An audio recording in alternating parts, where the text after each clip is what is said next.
We live in a world of motion, a world that moves faster than our capacity to process. We wake up to notifications, jump from meeting to meeting, multitask between tasks that all feel urgent. Yet, deep within, something whispers, where is the stillness I once felt? The sixth chapter of the Bhagavad Gita begins here, not in a forest or a temple, but in the restless mind.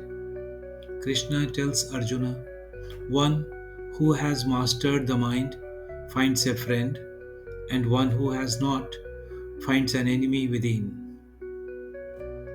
Today, we explore what that means for us in leadership, in decision making, and in everyday work. This is not about escaping the noise, it's about staying calm inside it. Welcome to Bhagavad Gita for Corporate Wisdom, Chapter 6, The Science of Stillness.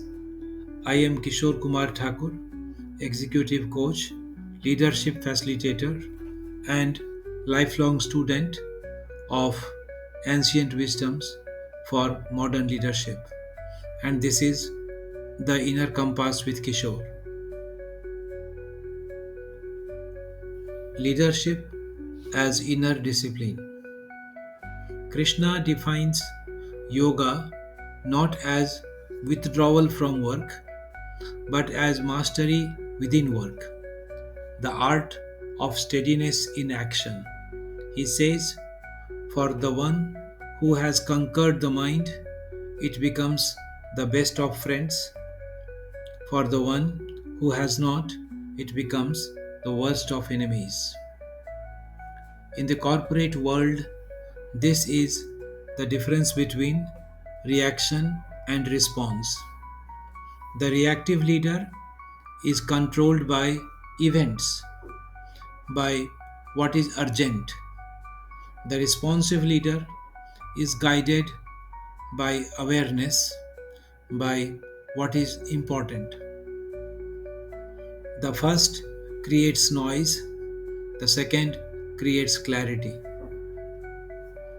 Think of your last intense meeting, maybe with conflict, tension, or pressure. Did you react to what was happening, or did you respond to what was needed? What should have shifted if you had taken 10 seconds, just 10 seconds, to breathe before speaking? The Gita calls this balance yoga, not stretching the body, but stretching the mind between two worlds, engagement and detachment, doing and being. Arjuna was on a battlefield. We stand in boardrooms, Zoom calls, and quarterly reviews. Different landscape, same inner chaos. The challenge is to act fully without losing awareness of the self.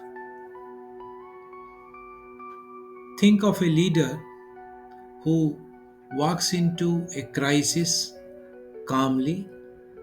Nothing externally has changed, but everyone around senses a quiet confidence, an energy that says, we will find a way.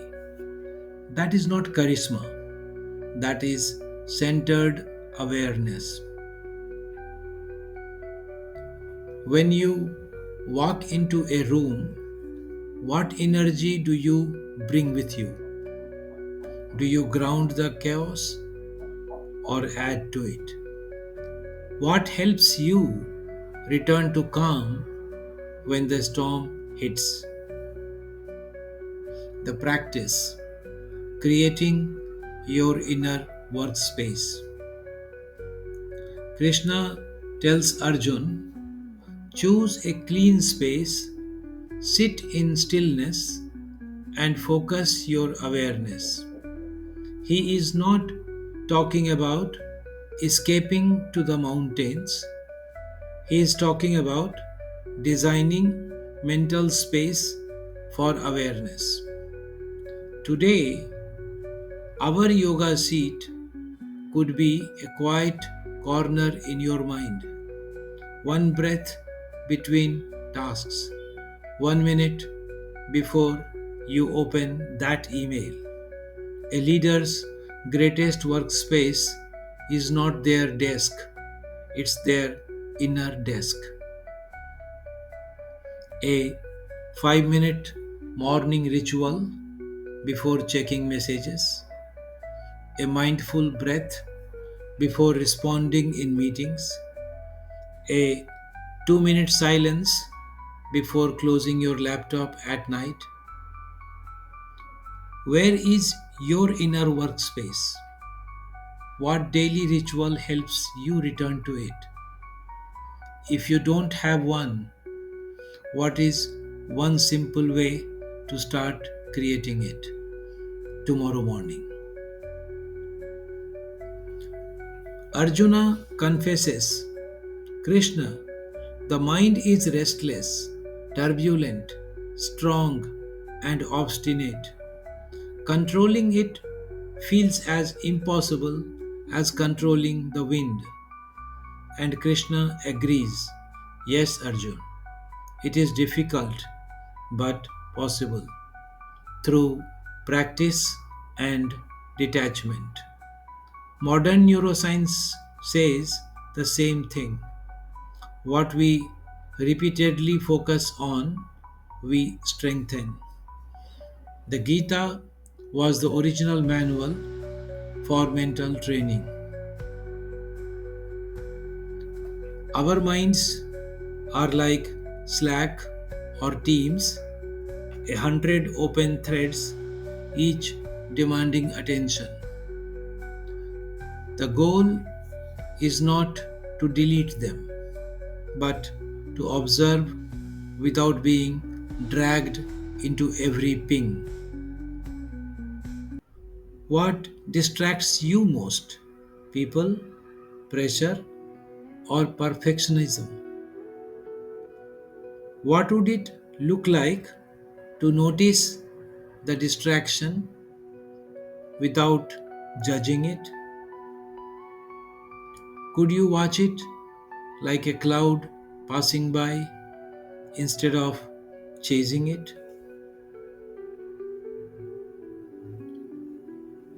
Krishna describes the Sthita Prajna, the one whose wisdom is steady even in motion. Such a person neither clings to praise nor collapses under blame. They remain anchored, not attached. In organization, we all meet such people. The calm leader in crisis, the listener who doesn't rush to fix, the one whose steadiness becomes everyone's safety net. That's what mindful leadership looks like. What triggers you most? Being questioned, ignored, or misunderstood? When it happens again, could you pause and ask, what is this teaching me about my own stability? Every trigger is an invitation back to balance. Krishna says, through constant practice, the mind finds peace. That's not a poetic idea, It's a daily discipline. Small, daily, steady moments of returning to presence. Modern corporate ritual for stillness could be: begin every important meeting with 30 seconds of silence. Take one conscious breath before answering a difficult question. After finishing a task, pause before jumping to the next. Between to do and done, find a moment of being. Stillness is not inactivity, it is full activity without inner friction. What is one small pause ritual you can bring into your workday where stillness where can stillness fit quietly without needing permission? Krishna concludes, the yogi who is united within, who acts in harmony, who finds joy in stillness, such a one is free. The highest leadership is not about control, it is about coherence, inner alignment that brings outer harmony. When you lead from stillness, your presence changes others. People feel safer, more open, more real. You don't calm others by telling them to calm down. You calm them by being calm yourself.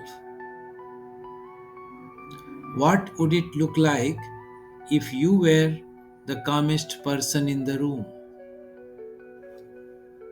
How would your team, your family, your choices shift if your inner compass stayed steady no matter what moved outside? I am Kishore Kumar Thakur, and this was Bhagavad Gita for Corporate Wisdom, Chapter 6, The Signs of Stillness. In the next episode, we will explore self leadership through awareness, the journey beyond roles. Until then, act with clarity, pause with presence, lead with stillness. Thank you.